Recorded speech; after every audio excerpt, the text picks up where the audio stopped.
Ahora tenemos una entrevista con nuestro invitado de hoy, que es un diplomático. Muchas gracias por atendernos, ex vicecanciller, embajador Eduardo Ponce de Vivanco.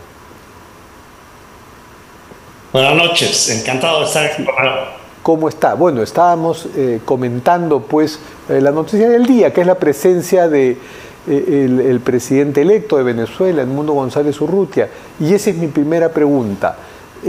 Hasta donde usted, que de hecho ha estado siguiendo las noticias, ha visto, ¿qué saca a favor, qué mensaje de su visita al Perú podría llevar Edmundo González a los tantos comandos de apoyo a Venezuela y a su causa con los que se está reuniendo permanentemente? Bueno, lo primero que yo diría es que es una especie de reencuentro fraternal con Venezuela y su gobierno legítimo, que es el que preside González Urrutia. El Perú fue quien lanzó el Grupo de Lima en el gobierno de Kuczynski, cuando era canciller el embajador Ricardo Luna. De ahí data nuestra participación tan intensa en el tema de la democratización de Venezuela.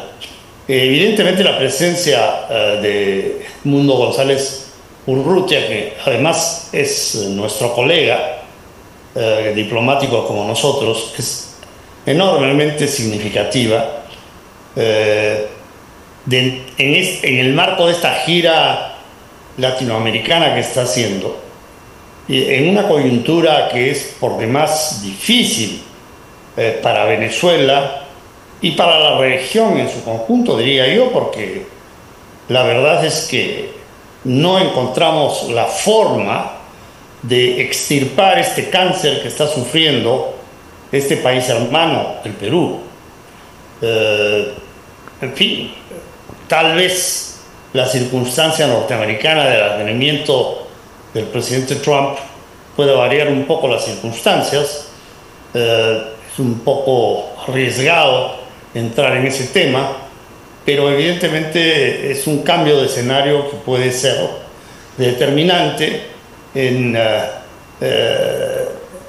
un enjambre de circunstancias que ha sido tan difícil para adoptar una posición decisiva en cuanto a un cambio de mando en ese país gobernado por una dictadura atroz, ¿no? Ensangrentada y corrupta, en el que los países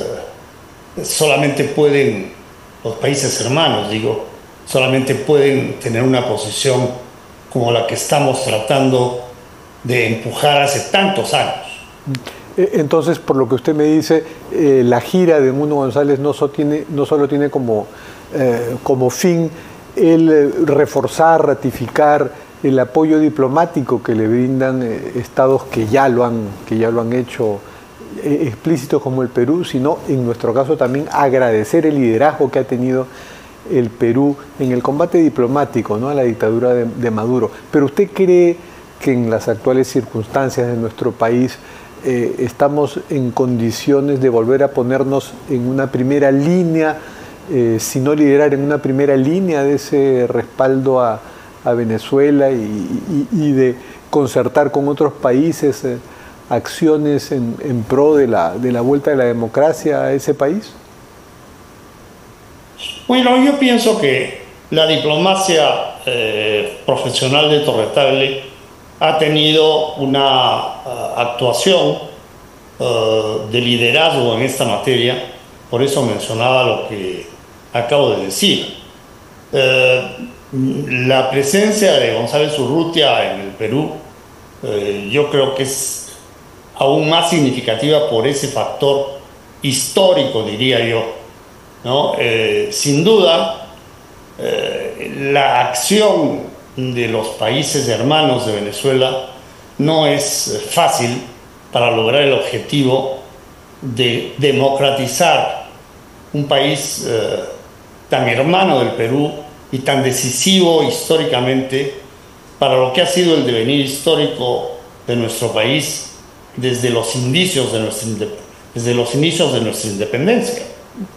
Y ya ha pasado algunas semanas de las turbulencias en Venezuela y de la toma de mando de Maduro, donde ya consagra, ¿no?, su régimen dictatorial. Había hecho Edmundo González la promesa de volver, ¿no?, quizá acompañado de expresidentes de la región para hacer más fuerza y lograr vencer los controles aéreos de la dictadura de Maduro. Pero esa promesa ahora no tiene fecha, se ha pospuesto, como dijo él. ¿Usted la cree posible en un futuro inmediato o qué la podría hacer posible? Es un poco difícil decirlo. Yo pienso que, y justamente por eso mencionaba el advenimiento de Trump como presidente de los Estados Unidos, podría ese factor determinar algún tipo de cambio de escenario, ¿no?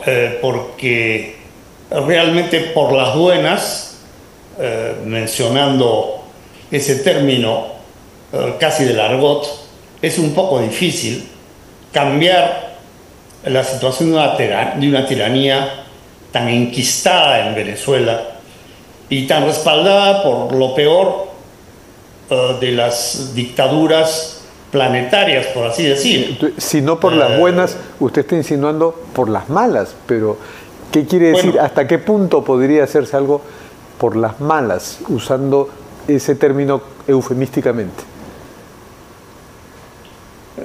Es algo que nadie puede responder en realidad y que definitivamente los países de la región, los países latinoamericanos, quiero decir, no han estado en capacidad ni han tenido la voluntad de hacer. Por eso es que yo incidía en que el único hecho americano, no solo latinoamericano, es el advenimiento de la presidencia del señor Trump en los Estados Unidos. Sí, bueno, hablemos de eso. Yo espero que el hecho de que ese hecho histórico y la presencia de Marco Rubio como canciller de los Estados Unidos sean factores determinantes para un cambio de escenario, para actitudes más decisivas en Venezuela, que permitan naturalmente empatar con la desesperación del pueblo venezolano, que las está pasando demasiado mal desde hace demasiado tiempo. Pero por un lado tenemos ahora la noticia, y eso quiero preguntarle por su experiencia como embajador, tenemos la noticia del endurecimiento de la política migratoria de Estados Unidos. Incluso con Colombia ha habido un incidente que escaló tremendamente en unas pocas horas, puesto que el presidente Gustavo Petro se negó a recibir un avión con deportados, y las amenazas que dio Trump en esas pocas horas fueron como una seria advertencia a cualquier otro país, incluyendo el Perú, que ose no recibir a sus connacionales deportados. Entonces, esta política de endurecimiento, que también tendrá que ver con migrantes venezolanos que intentará regresar a Venezuela, nos lleva a pensar también que hay una política de no quiero inmiscuirme en problemas latinoamericanos, no quiero ni sus problemas, no quiero ni a sus migrantes. Y podría ser que la administración Trump deje de lado, ¿no?, sanciones drásticas pensando políticamente en un futuro democrático para Venezuela y se limite a esta política migratoria dura y se olvide, deje que gane el más fuerte en Venezuela. ¿Usted ve ese riesgo también? No lo veo, porque pienso que son asuntos que van por cuerdas separadas, por decirlo de alguna manera. Definitivamente el asunto de los migrantes es algo muy serio, como lo están viendo los países latinoamericanos en su conjunto, pero no tiene que ver en realidad con posiciones internacionales que puedan y debieran adoptar los Estados Unidos respecto de la situación política y dictatorial que padece Venezuela desde hace tanto tiempo. Es que la política migratoria puede ser utilizada, está siendo utilizada como una herramienta no solo diplomática, sino de fuerte presión que puede ir más allá de lo diplomático, como vimos esbozado en lo que estaba pasando en Colombia. Estados Unidos está utilizando el atractivo que tiene para los migrantes como una herramienta muy fuerte de presión. Perú, por ejemplo, no estaría en condiciones, como intentó hacerlo durante el gobierno de Vizcarra y de Castillo, de enviar aviones con deportados a Venezuela, porque simplemente Venezuela se negó a recibirlos y Perú no tenía la fuerza para saltar esa valla. Entonces, ¿qué lección nos está dejando este uso de la política migratoria como una herramienta de presión para el Perú, que puede tener también sus propios problemas frente a la migración, a una nueva ola de migración venezolana? Entiendo perfectamente lo que usted me dice, pero insisto en que los dos asuntos deberíamos verlo, que me parece que están en ámbitos separados.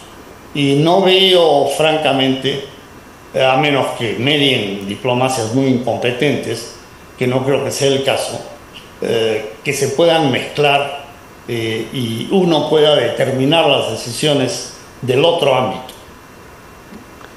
¿Y qué debe hacer? Ya lo dijo el canciller Elmer Cialer, cuando lleguen los primeros aviones con deportados irregulares, que es el término que usa nuestra Cancillería, no ilegales, que se usa en Estados Unidos, cuando vengan deportados de Estados Unidos peruanos, el canciller Cialer ha dicho pues que hay que recibirlos. ¿Usted cree que pueda venir deportados en una cantidad tan masiva que eso haga sentir al pueblo norteamericano que votó por Trump que ha cumplido su promesa de no tener migrantes en exceso? Bueno, es un poco difícil anticiparse y aventurar una respuesta a esa pregunta, que somos muchos los que la hacemos, ¿no? Yo entre ellos. Pero a ver, por favor, aventúrese un poco. Ahora, usted es un embajador en retiro. Tiene licencia para aventurarse. El canciller Cialer me parece que ha sido bastante acertado al tratar ese tema desde un punto de vista, digamos, humanitario y de fraternidad con los connacionales que serán los deportados de los Estados Unidos hacia el Perú, ¿no? No me cabe la menor duda que el gobierno, fuera el que tenemos u otro, podría adoptar una actitud diferente. Da mucha pena el caso porque desde el punto de vista humano la situación individual de los migrantes es verdaderamente muy lamentable, ¿no? Muy penosa. Salieron para armar y construir una vida en un país diferente y ahora por esta circunstancia tan especial resulta que tienen que verse forzados a regresar al país del que salieron para encontrar y construir rumbos más propicios para ellos y sus familias. Pero así es la vida y realmente las diplomacias es poco lo que pueden hacer al respecto, ¿verdad? Sí. Bueno, usted ya lo dijo y en eso tiene razón, pero los periodistas somos más inquisitivos y le pedimos a los entrevistados que hagan escenarios. Usted ha dicho que es arriesgado, es muy aventurado prevenir y advertir qué pueda pasar con lo de Trump, pero a rasgos generales, ¿no? Este endurecimiento de su política migratoria y utilizada como fuerte arma de presión contra los estados y contra los pueblos que quieren migrar, podría llegar a inhibir a muchos potenciales migrantes que vayan a sus lugares de destino, ¿no? Y esto podría incluir a los venezolanos que quieran venir al Perú o a los peruanos que quieran migrar. Bueno, todo es posible, ¿verdad? Pero le reitero, este es un tema que tiene que ver con una posición preelectoral y ahora confirmada desde que asumió el mando presidencial el señor Trump. No hay forma, me parece a mí, de que varíe. Se ha visto el caso Colombo norteamericano claramente.